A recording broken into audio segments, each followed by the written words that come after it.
So I heard you like tell the story about how you met Fetty Wap and everything, and you guys ended up, because you weren't really like ever with him for like an extended period of time. No, we were. For how long? I mean, on and off for some years. Okay. On and off for some years. It sounded like it was kind of rocky from the beginning, though, right? No, it was a blast from the beginning. Oh, okay. Let me see.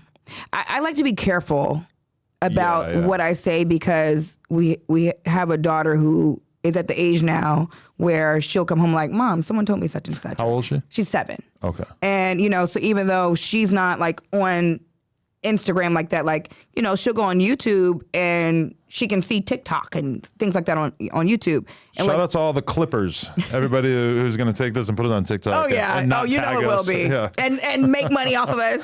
That aggravates me. But like, she'll go on YouTube and like, Mom, I want to watch my birthday video, or Mom, I want to watch this.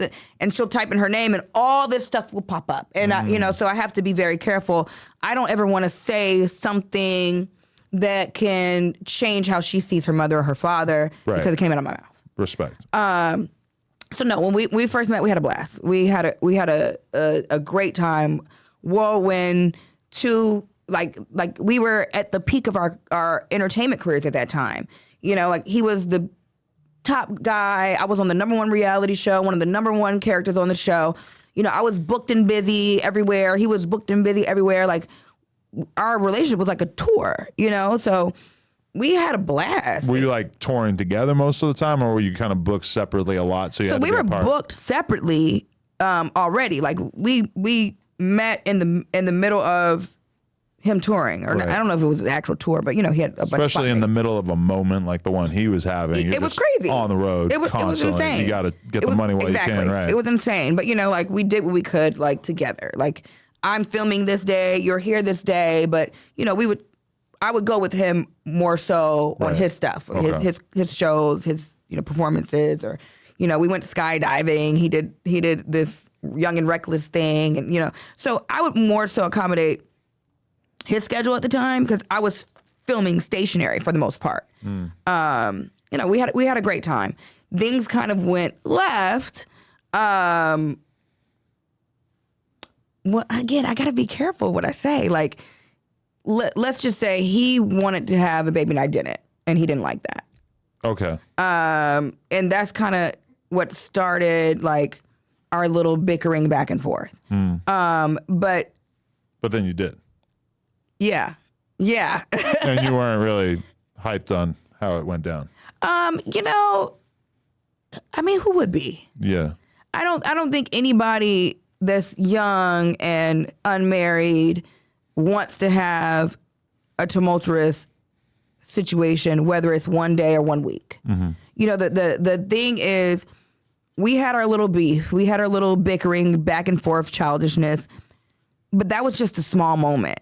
You know what I'm saying? That wasn't the duration. That didn't categorize our actual relationship at all. But because, again, people remember the biggest negative, I still hear about it today. You were like 23, maybe 24, 25? No, I was 28. 28. Okay. I was 28. He was 24. Okay. And so you end up having the baby. Was there any thought not having the baby once you got pregnant? No. Not an option for you personally? No. I remember the moment I found out I was pregnant. I froze. And then when I came to, I think I passed out a little bit. I think my first thought was, okay, I'm just gonna have to make some changes. Like I'm gonna have to make some changes. And it was never a moment where it was like there was another option. Were you partying at that point in your life? Was I partying? I mean, you're on tour with a rapper, yeah, I guess. So, I mean, right. I'm not going to say I was on tour, you know what I mean? Right, but like, okay, so the day before I found out I was pregnant, I was in the studio at Party Next Door. That's the biggest thing that you got to change once you get pregnant, right? Oh, yeah. To, like, really assess everything that's going into your body. Yeah. So. Unless you're Christian on rock. Yeah. God, oh, Lord. Fix it, Jesus. Lord. Pray for that baby's hernia. We come before you today, Jesus. Pray for the hernia. Okay. Oh, my God. I can't even. We'll maybe later. I can't. Yeah. Anyway. Okay. But the day before I found out I was pregnant, I was in the studio at Party Next Door, and we were drinking gin, and I had never had gin before, and I'm like, this is an old man's drink, and I got so sick, so sick, and I was like throwing up like crazy, And I'm like, that gin messed me up. It really messed me up. And the next day, I was getting back in the studio with him. And I had a consultation to get a breast augmentation, and then I had a hair appointment. So I went to no, not a consultation. It was my pre-op. It was like a Friday, and I was having my surgery on a Monday. So I had to go get all my lab work and stuff that done that Friday just to make sure, they Before you get a boob job, you have to before make you have sure you're any okay. type of surgery, they're supposed to check all of your vitals, your levels, your iron, your blood. Like, Well, I didn't know that. That makes sense. Any board certified surgeon or anybody that's operating on you, that they have to do that. Got it. If they don't, throw them away. Like, cause anything can happen. If your iron levels are off, they can't operate on you. Like, unless they're unethical, obviously.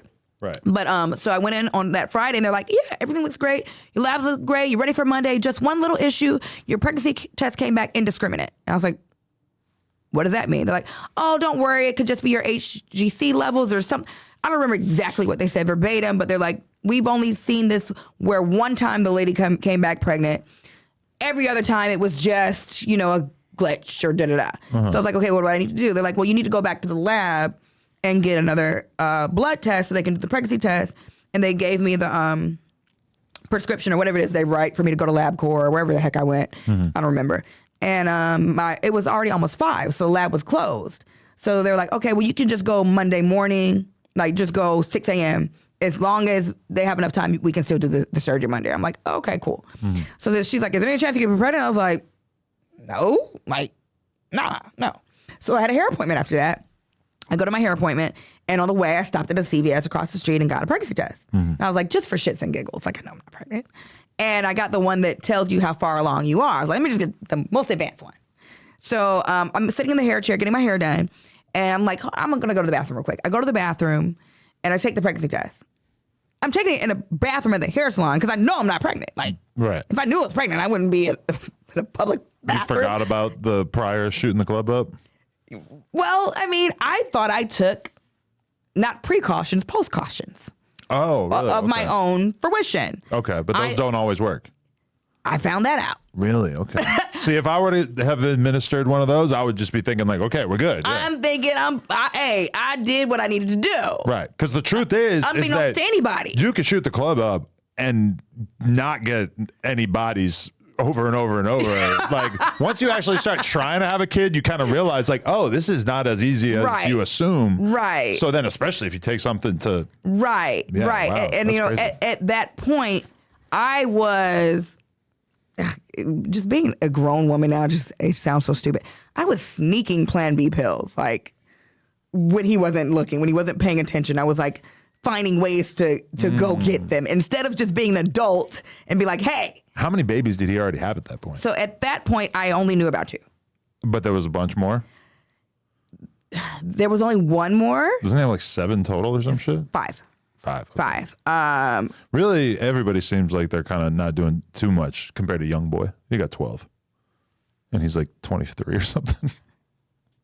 Isn't that like, oh, he can do the whole 12 day of Christmas, my true love gave to me.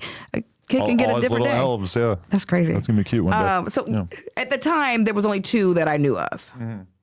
The numbers have gone up and down. But, whatever. Not gonna. Anyway, so I remember someone banging on the bathroom door. And I don't know how long I was in there because I blacked out. And they're like, you okay? And I'm like, oh, yeah. So I came back down, and now like I'm getting my hair done. And I can't even text anybody because I don't want the hairdresser to see what I'm saying. So I'm just sitting there like in a fog. Like I don't even remember. And then I left the hair salon, and then I just drove straight to the studio. Again, I had a session with Party Next Door. And I'm just driving, and I'm just sitting there like I just walk in the studio, and he's like, shots up. I'm like, I can't take one a day. It made me so sick yesterday. And I called Kari's father. And he didn't answer. And he texted me. I think he was like on a plane or something. He was like, I'll call you when I land. I was like, we kind of need to talk. And so I was just sitting there. Party was in the booth, and he called me back. And I just left the studio and got in my car to talk to him, tell him what was going on. And I just drove and left and never came back. And he was like, you're just going to leave the studio? I don't know. But so at that point, from that day forward, like everything changed for me. Like literally everything. I had to just, decide to put on my big girl panties. And yeah. And your relationship with him deteriorated from there? No. Or? So we had broken up before I found out I was pregnant. Really? Okay. Yeah. Everyone thinks, oh, he left me because I was pregnant. No. It was already falling apart. Yeah. And, but I mean, at that point, like, we would break up for 3 days and then, like, go on a week binge, just madly in love, and then toxic love, and then break up again for 2 days. I need everybody to check out NoJumper.com. We officially started a blog. It has in-depth articles about current events, music, etc., plus all of our content in terms of podcasts, interviews, etc. And you can get some exclusive new merch if you check out NoJumper.com. So make sure you tap in.